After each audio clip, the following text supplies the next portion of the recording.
ဒီကလေးမလေးကစာဘက်ပေါ်ကရေဖန်ခွက်ကိုအေးဆေးပေးယူလိုက်ပြီးဖျားနေတဲ့သူ့ရဲ့ CEO ဖခင်ကြီးကိုတိုက်လိုက်ပါတယ်။ဒီရေကိုတောက်လိုက်ရင်အပြင်းကြီးကောင်းသွားလိမ့်မယ်လို့သူကပြောလိုက်တာပါ။သမီးဖြစ်သူကိုစိတ်မပြည့်စေချင်တဲ့နဲ့ဒီ CEO ကြီးဟာဖန်ခွက်ကိုချက်ချင်းမပြီးတငုံတောက်လိုက်ပါတယ်။နောက်တစ်စက္ကန့်မှတည်းခုနလေးတဲ့အာရင်ကုန်ခန့်နေတဲ့ CEO ကြီးဟာခဏကိုယ်ထဲမှာအာရင်ဒီပြေသွားလာတယ်လို့ချက်ချင်းခံစားလိုက်ရပါတယ်။ဒါကိုဘေးနားမှာရည်ကြည်နေတဲ့အဖဖြစ်သူကဒီကလေးလေးဟာအာမန်ကလေးတယောက်မဟုတ်ဘူးဆိုတာကိုနောက်ဆုံးတော့သဘောပေါက်သွားပါတော့ပါတယ်။တကယ်တော့ဒီကလေးမလေးဟာငကိုကနှစ်သမီးလေးတစ်ပါးတည်ခဲ့တာပါ။ဒါပေမဲ့လူပြဝင်စားတဲ့အချိန်မှာတော့မာရင်ပြီးတောင်းစားတဲ့သူရဲ့ကိုယ်ထဲကိုရောက်သွားခဲ့တာဖြစ်ပါတယ်။သူ့ကိုမွေးစားခဲ့တဲ့ဦးလေးနဲ့အတော်ကလည်းကိုပိုင်ကလေးရလာတဲ့နောက်မှာတော့ဒီကလေးမလေးကိုမနှမျောတော့ပါဘူး။တဖြည်းဖြည်းနဲ့သူတို့ဟာကလေးမလေးအပေါ်ရန်ယူထားလာကြပါတယ်။ဒီကလေးမလေးကသူ့အတော်ဟာဦးလေးအပေါ်ဖောက်ပြန်နေတာကိုမတော်တဆသိသွားတဲ့အချိန်မှာတော့ကံကြမ္မာရဲ့စပွင့်ဟာတပတ်ပြလာပါတော့ပါတယ်။အတော်သူဟာသူ့ယောက်ျားစီကနေဒီရွှေချက်ကိုဖုံးခွေဖို့အတွက်ကလေးမလေးကိုပတ်စံခိုးပါတယ်ဆိုပြီးချက်ချင်းပဲအပြည့်ပုံချလိုက်ပါတယ်။ဒါကြောင့်ပဲကလေးမလေးဟာအိမ်ပေါ်ကနေနှင်ချခဲ့လိုက်ရတာမှာကလေးမလေးပဲသွားရမှန်းမသိဖြစ်နေတဲ့အချိန်မှာပဲလမ်းဖြတ်သွားတဲ့ CEO နဲ့မတော်တဆဆုံးခဲ့ပါတယ်။ပြင်းထန်တဲ့အဆုပ်ယောဂခံစားနေရတဲ့ CEO ကြီးဟာဒီကလေးမလေးနဲ့ထိတွေ့လိုက်တာနဲ့ဒုက္ခနာကိုယ်ထဲမှာချက်ချင်းပဲတက်တာရသွားတယ်လို့ခံစားလိုက်ရပါတယ်။ကလေးမလေးရဲ့အဲ့ဒီအကြောင်းကိုသိသွားပြီးတဲ့နောက်မှာတော့ CEO ကြီးဟာသူ့ကိုမေးစားဖို့ချက်ချင်းပဲဆုံးဖြတ်လိုက်ပါတယ်။ကလေးမလေးရဲ့သဘောတူညီချက်ကိုရပြီးတဲ့နောက်မှာတော့ CEO ကြီးဟာကလေးမလေးကဒုက္ခနာကိုယ်ကိုရှေ့ရောက်အရင်တန်းတီးထည့်ပြီးလိုက်တာကိုမသိပဲအဲ့ဒီနေ့နေ့လည်မှာတင်အိမ်ကိုခေါ်သွားခဲ့ပါတယ်။သူတို့နှစ်ယောက်အိမ်ရောက်ချင်းမှာပဲချမ်းသာတဲ့ကတော်ကြီးကမရမနာချောင်းဆိုနေတာကိုတွေ့လိုက်ရပါတယ်။သူ့အမေရဲ့အခြေအနေပိုဆိုးလာမှာကိုစိုးရင်ပြီးဒီလူဟာအပြေးအလားသာကြည့်ပါလေ။သူ့အမေရဲ့မျက်နှာပေါ်ကစိတ်ကအားငယ်မှုတွေကိုသူမြင်လိုက်ရပါတယ်။သူခေါ်လာတဲ့ကလေးမလေးအကြောင်းကိုတွေးမိပြီး CEO ကြီးကကလေးမလေးကိုသူ့အမေနာကိုချက်ချင်းခေါ်သွားပါတယ်။ဒါဟာသူခုလေးတင်ဝေးစားလိုက်တဲ့သမီးလေးဖြစ်ကြောင်းတရရိုက်ပဲပြောလိုက်ပါတယ်။အဲဒီလိုပြောပြီးတာနဲ့သူကိုယ်တိုင်လည်းခတ်တူတူချောင်းဆိုးလာပါတယ်။ဒါကလည်းသူကလေးမလေးကိုမွေးစားခဲ့တဲ့နောက်ထပ်အကြောင်းရင်းတစ်ခုပါတယ်။ဘာလို့လဲဆိုတော့သူဟာအဆုံယောဂရှိနေတယ်ဆိုတာကိုအဲဒီနေ့မနက်မှတင်သိခဲ့ရလို့ပါ။သူကအချိန်အများကြီးမကြတော့ဘူးဆိုတာသိလိုက်ရတဲ့အတွက်သူဆုံးပါသွားတဲ့အခါမှာသူ့အမေနာမှာအဖော်တို့ဖြစ်ဖို့ကလေးမလေးကိုခေါ်ထားခြင်းခဲ့တာပါ။အမှန်တရားကိုမသိသေးတဲ့ကတော်ကြီးကတော့သူ့ရှိကလိမ့်လိမ့်မရှိလာတဲ့ကလေးမလေးကိုကြည့်ပြီးချက်ချင်းပဲဝမ်းသာပီတိဖြစ်သွားပါတယ်။ဒါပေမဲ့နောက်တစ်စက္ကန့်မှာတော့သူဟာချောင်းဒီပြန်ဆိုးလာပြန်ပါတယ်။ကလေးမလေးရဲ့မျက်လုံးထဲမှာတော့အဖွားဟာတန်ကြိုးတွေနဲ့တင်းတင်းကြပ်ကြပ်ချီနှောင်ခံထားရတယ်လို့မြင်နေရပြီးဒါကြောင့်ပဲအဖွားဟာအမြဲတမ်းချောင်းဆိုးနေရတာဖြစ်ပါတယ်။အဖွားကျမ်းမာရေးပြန်ကောင်းလာဖို့အတွက်ကလေးမလေးဟာဒီတန်ကြိုးတွေကိုသူ့လက်နဲ့တင်ချက်ချင်းဆွဲဖြတ်ပြလိုက်ပါတယ်။တန်ကြိုးတွေပြတ်ထွက်သွားတဲ့တတိုင်းနဲ့ကတော်ကြီးဟာသွေးတလူထွေးထုတ်လိုက်ပါတယ်။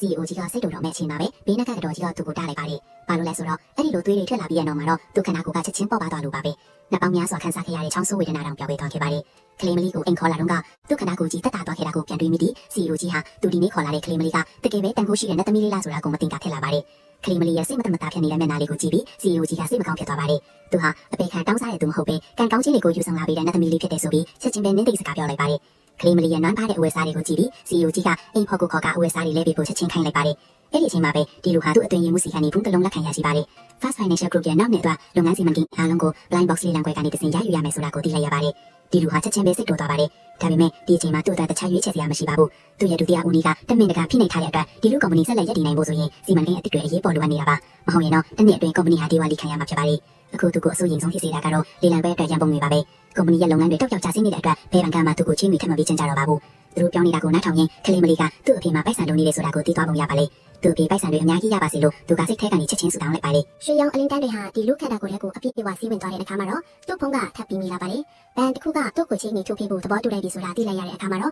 ဒီလူဟာအရန်ကိုဝမ်းသာသွားပါလေ။ဒါရဲ့အားလုံးကကလေးမလေးရောက်လာပြီးမှဖြစ်လာတာဆိုတာသိလိုက်ရတဲ့အတွက်ဒီကလေးမလေးဟာသူ့ရဲ့နတ်သမီးလေးဖြစ်တယ်ဆိုတာကိုသူပို့ပြီးအသေးချာယုံကြည်သွားပါတော့တယ်။ဒါကြောင့်တမင်စားပြီးတာနဲ့ဒီကလေးမလေးကို Blind Box လေးလောင်ပွဲကိုခေါ်သွားမယ်လို့ချက်ချင်းပြောလိုက်ပါလေ။ဒါကိုကြတော့ကလေးမလေးကသူ့အပြင်နဲ့အကျိုးအပြင်ထွက်လေးပတ်ရမယ်လို့ထင်ပြီးချက်ချင်းပဲသဘောတူလိုက်ပါလေ။နောက်တစ်နေ့မနက်စောစောမှာပဲဒီလူကကလေးမလေးကိုလေလောင်ပွဲကိုခေါ်သွားပါလေ။ဒါပေမဲ့ဒုတိယဦးလေးနဲ့ဝမ်ကွင်းကြီးကိုဖစ်တူလူကဒီလူလေလောင်ပွဲကိုရောက်လာတာကိုမြင်တော့အန်တော်တုံလောက်တာကြပါလေ။ဒီလူအပေါ်မှာ virus body အကြာကြီးအသုံးပြုခဲ့ပြီးတာတောင်သူအသက်ရှင်နေတဲ့ဆိုတာကိုသူတို့မယုံနိုင်ဖြစ်နေကြတာပါ။ဒါပေမဲ့ဒုတိယဦးလေးကတော့လုံးဝမစိုးရင်ပါဘူး။ဘာလို့လဲဆိုတော့သူဟာဘန်ကြီးတွေရဲ့ဥက္ကဋ္ဌတွေနဲ့အကုန်လုံးကြိုတင်နေနိုင်ထားပြီးသားမို့လို့ဒီလူရောက်လာရင်တောင်ဘာအတွက်မှပြေးချင်နိုင်မှာမဟုတ်ဘူးလို့သူကယုံကြည်နေပါလေ။အဲ့ဒီအချိန်မှာပဲဝမ်ကွဲဖူသူကဒီလူပင်မှာရက်နေတဲ့ကလေးမလေးကိုတတိထားမိတော့ပါလေ။သူကဒီကလေးမလေးဟာဘယ်သူလဲဆိုတာကိုစဝေးစဝါဖြစ်နေတော့မှာပဲ။ဘယ်ကမှမသိရောက်လာတဲ့ဧည့်သည်တယောက်ကသူတို့ကိုကျင်ကျင်နာနာနဲ့ရှင်းပြပေးလိုက်ပါလေ။ဒီကလေးမလေးဟာဒီလူရဲ့မိသားသမီးဖြစ်ပြီးကုမ္ပဏီရဲ့နောက်ထပ်ဆက်ခံမဲ့သူဖြစ်လာပြီဆိုတာကိုသိလိုက်ရတဲ့အခါမှာတော့ဒုတိယဦးလေးဟာချက်ချင်းပဲဒေါသတွေထွက်လာပါတော့လေ။ဒီလူဟာကုမ္ပဏီကိုသူ့ကိုပေးမဲ့အစားသူစိတ်တယောက်ကိုပေးဖို့ပိုလိုလားနေတယ်လို့သူကဆက်ဆက်လိုက်ပါလေ။ဒီလူသူ့ရဲ့အမှားကိုသိစေဖို့အတွက